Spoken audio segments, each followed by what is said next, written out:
Let's talk about the foods. There's 7 of them that have the potential to actually kill you. So you need to know about these. So let's start at number 1, green potatoes. But guess what? If you are on keto, you're not going to be eating potatoes at all. So you're pretty much safe. But for those people who are not on keto, avoid green potatoes. When you see the green pigment, which is a combination of chlorophyll as well as solanine, realize that is a nerve toxin, and it becomes very toxic at about 3 to 6 milligrams per your kilogram body weight. And there's roughly about between 30 and 50 milligrams of this chemical in potatoes, but realize you have to be eating the green part of that potato. So if you're not on keto and for some reason you eat potatoes, just cut off the green parts, okay? You know, I found the average person in the US consumes 1 potato every single day. So since there's a lot of people not eating potatoes because they're on keto, the other percentage of the people are making up, and they're probably doing quite a bit of potatoes. Probably not in the form of raw potatoes, but probably in the form of potato chips or French fries. But this compound, solanine, is a natural pesticide designed to protect the potato. But if you are exposed to it, it can cause nausea, vomiting, bleeding internally, paralysis, coma, and potentially death. All right, number 2, nutmeg, the spice nutmeg. The compound in nutmeg that's poisonous is called myristicin. And even at 2 milligrams, you'll get a fever and a headache. At about 7.3 grams, you can start losing consciousness. And if you consume 1 whole nutmeg, you could potentially get what's called nutmeg psychosis, because nutmeg mimics certain psychoactive compounds that they use in certain medications. There's been a report of an 8-year-old who ate 2 of the whole nutmegs and died. So they can be very poisonous. So if you're going to use nutmeg, don't use a lot. All right, now let's talk about green raw almonds, which are very bitter, as well as raw cashews. These have been known to contain a certain amount of cyanide, but they have to be like the bitter almonds, and you'd have to consume quite a few of them to really become totally poisoned. I'm talking probably over 1,000 of these nuts, or 50 ounces. You probably would never do that, but just realize that if you have a smaller amount, there will be a small amount of cyanide in these nuts. So instead of buying the bitter almonds, get the sweet almonds. And if you get them roasted, they're not going to have hardly any cyanide. But the side effect from cyanide can be convulsions, respiratory failure, and death. However, with every poison, there's always an antidote. And the antidote for cyanide is called hydroxycobalamin. This is an over-the-counter B12 supplement, which can then combine with cyanide to form cyanocobalamin, which is a type of B12. So you can turn this cyanide into a B12 supplement. But I don't recommend getting your B12 from cyanide. I don't know, there's something about it that it's probably not that healthy. But cyanide destroys the membrane of the cells, and it prevents oxygen going into the cells. All right, the next thing I want to talk about is undercooked red kidney beans. You must always soak them for at least 5 hours and then boil them. Don't put them on slow cook for at least 30 minutes.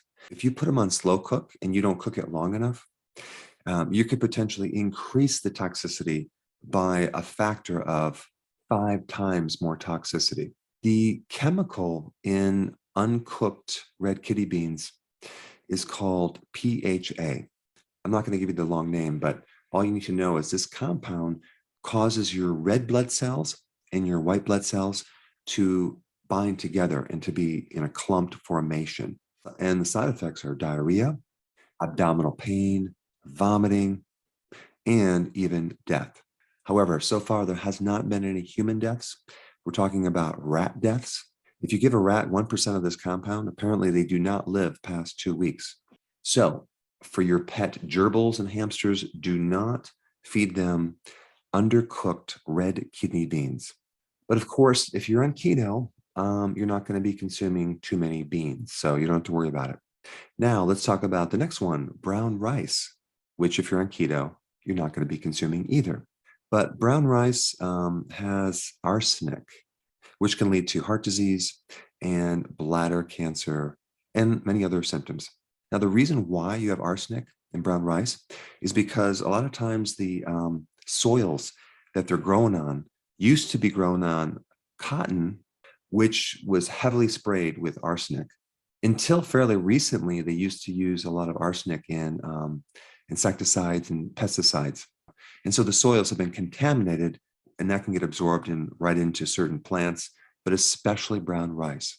Apparently, brown rice has over 162 times the levels of arsenic that could be considered carcinogenic. Now, the other problem with arsenic is that they used to feed it to chickens in their feed to increase weight gain, to create food efficiency. Now, what is food efficiency? That is a situation where the chicken is so fat, it's not eating anymore. It's not hungry anymore. And that's all because of arsenic. As far as I know, most of the companies that put arsenic in feed are no longer using those products, but don't quote me, there might be one or two that are still using it, specifically, I think, for turkeys. In 2011, they stopped using arsenic. But the problem is, before that, I think back into the 40s, they used it from 1940 all the way up until 2011. So we've all been exposed to arsenic, unfortunately. But of course, if you have been doing organic chicken, you'll be in pretty good shape.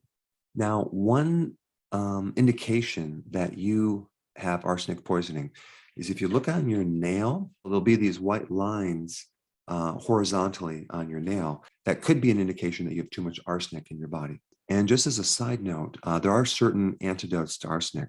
One is blue-green algae, the other is selenium, and the other is zinc. They're involved in certain enzymes that can help detoxify arsenic from your body. All right, I want to talk about uncooked bloody hamburger. I'm sorry, I know that's disgusting, but here's the problem. If you're buying a low quality meat from your local grocery store, you could be exposed to E. coli.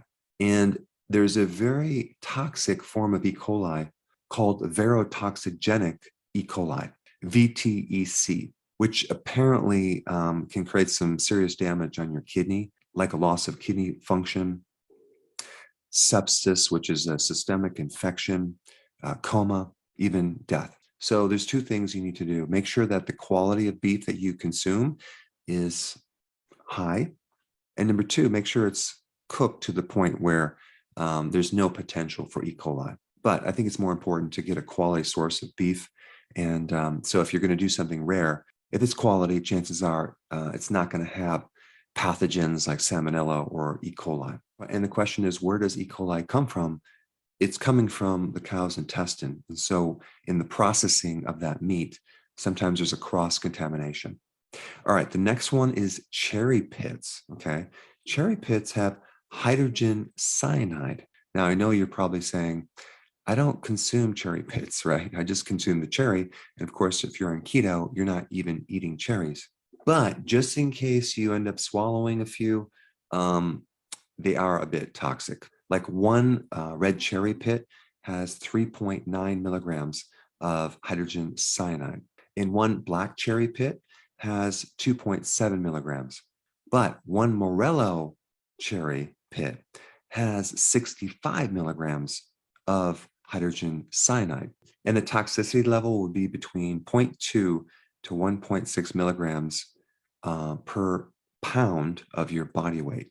So if you're a pretty light person, let's say you weigh under 100 pounds, 0.2 times 100 pounds is 20 milligrams. So if you're accidentally consuming one Morello cherry pit, which has 65 milligrams, you could be way over the limit.